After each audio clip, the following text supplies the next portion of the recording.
জান্নাতে যাওয়ার সবচেয়ে সহজ পথ আপনি কি জানেন?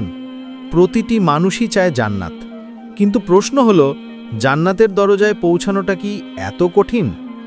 না, বরং আল্লাহ তা আমাদের জন্য খুব সহজ করে দিয়েছেন। কেবল দরকার একটু সচেতনতা, একটু ভালোবাসা আর সামান্য চেষ্টা।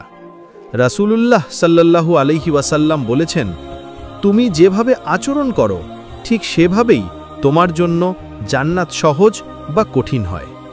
একটা মিষ্টি হাসি, কারো কষ্টে একটু সাহায্য, অথবা নামাজের পর একবার আস্তাগফিরুল্লাহ বলা, এই ছোট কাজগুলোই হতে পারে জান্নাতের চাবি।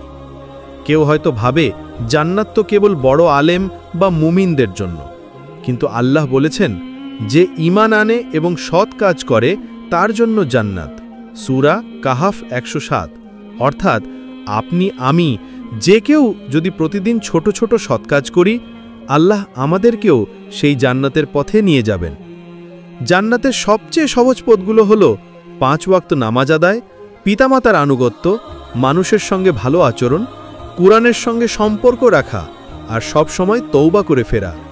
এগুলোই আমাদের জান্নাতের টিকিট। একদিন আমরা সবাই এই পৃথিবী ছেড়ে যাব। সেই দিন যেন ফেরেশতা আমাদের বলে, ভয় করো না, দুঃখ করো না, তোমার জন্য জান্নাত প্রস্তুত আছে। আজ থেকেই শুরু হোক জান্নাতের যাত্রা, একটি নামাজ দিয়ে, একটি হাসি দিয়ে, একটি দোয়া দিয়ে। আল্লাহ আমাদের সবাইকে জান্নাতের পথে চলার তৌফিক দিন। আমিন।